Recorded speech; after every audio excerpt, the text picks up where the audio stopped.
Hello, happy Tuesday. This is Darren Roberts, Master Trainer at Impact Training Corporation and the Abundance Accelerant. Welcome to the Tuesday Tickle and Tick, show number 16.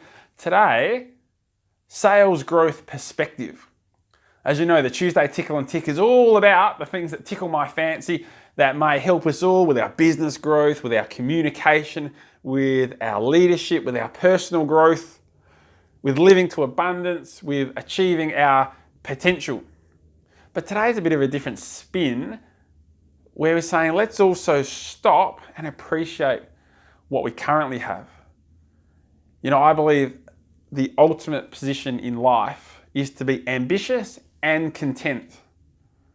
To be ambitious and content, because I believe that people that are ambitious are always looking for more and are very rarely content. And the people that are content are often not motivated to live for more and be ambitious. So to be ambitious and content, I think, is a great position to be in.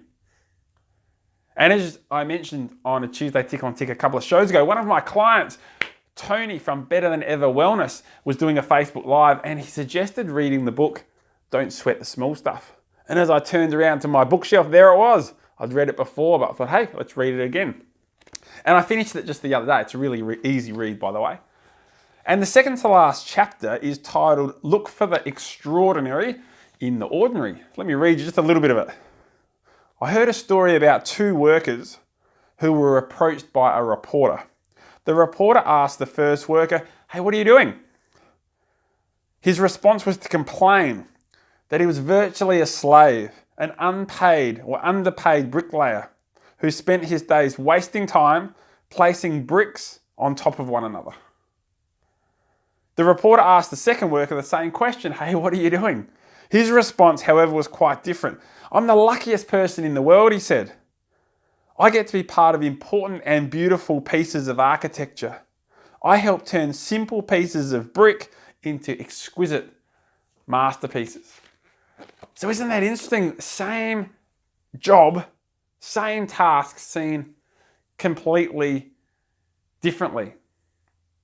So I'm glad I read that book. Thank you, Tony. It's given me great perspective. So I've got some examples of where that fits in. Let's think about the simplicity of eating food. You know, I'd be really pleased at my funeral if someone said, Darren saw the extraordinary in the ordinary.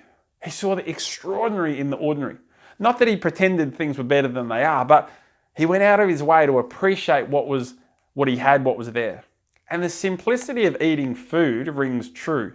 This was brought to my attention just over a year ago. That the process of eating food, I was guilty of this, we just chuck it down. We just eat it, even in a nice restaurant, we just eat it and move on.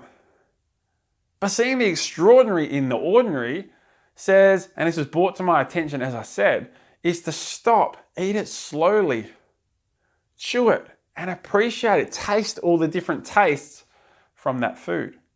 And it absolutely changes the way you taste food and taste drink. You know, I believe that my water tastes better than the person sitting with me at the table because I stop and appreciate it. My food tastes better than the person that I'm sitting with because I sit and appreciate it now rather than throwing it down.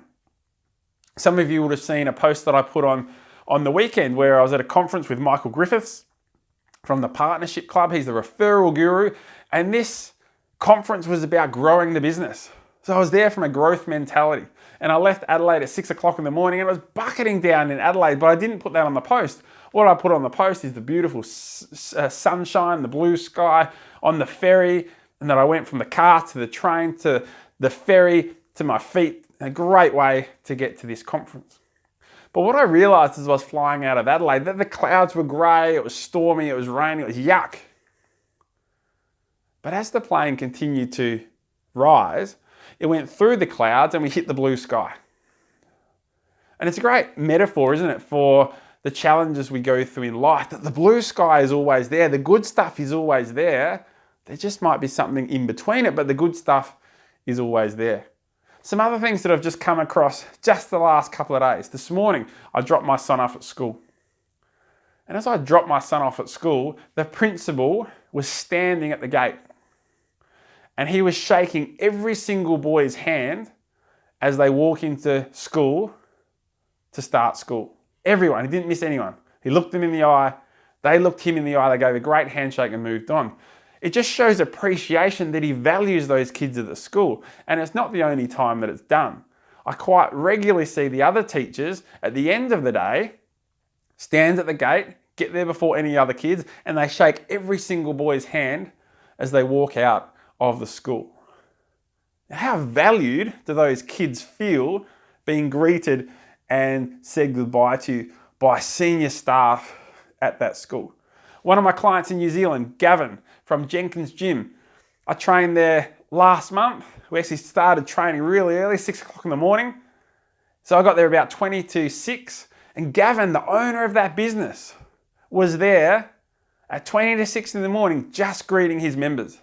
Not selling anything, just shaking hands, creating an atmosphere, saying hello to people. How valued do those members feel knowing that the owner of the business gets up at crazy o'clock to make sure they have a great experience and to show appreciation for them in his business? So my question to you is, what do you do, or what can you do to show appreciation for your staff? What can you do, or do you do, to show appreciation for the members? Not try and convince them of anything, not trying to sell them anything. Just show that you value them being part of your team. Something that I do from a personal perspective that I learnt was the last thing I do before I go to sleep is to go through a process called BAG, B-A-G. And it's think about your bag, B-A-G. Now, BAG stands for blessings, achievements, and goals. So think about your blessings. What are you thankful for? What is the good stuff in your life? What are you so pleased that you have? What are your achievements in life? What were your achievements today? What was the good stuff? And then, of course, to focus on what are your goals? What is the outcome, the long-term, living to your potential, the feeling? So it's that balance, isn't it, of being ambitious and content. So I wanted to leave you tonight with a Tuesday Tickle and Tick. To go, yes, let's keep growing, let's keep striving, but be ambitious and content. And let's also stop and be appreciative of what we do have, and how do we let the people in our life know that we value them and we appreciate them. So you guys have a good Tuesday night. I'd love for you to put the comments below. What do you appreciate in life, and how can you show the people that you do appreciate, that you appreciate them so much? You guys have a good Tuesday night, and we'll see you next week for the Tuesday Tickle and Tick. Bye for now.